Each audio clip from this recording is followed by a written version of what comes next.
This is how to save a chat in NotebookLM. From your dashboard, you can create a new notebook or open an existing one.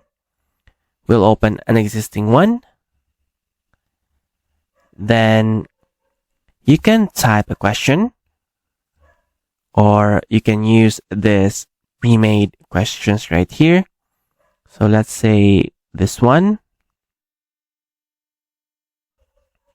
Then to save a chat, scroll down and you can see here, save to note. Just click this one and it will save here on the studio panel. You can open this. So here's the chat. You can also just click add note. You can see here a copy icon beside save note. So just click this one to copy the chat and paste it here. And name your note. For instance, Charles Darwin. And this will automatically save.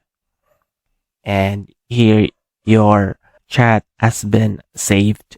So this is how to save a chat in NotebookLM.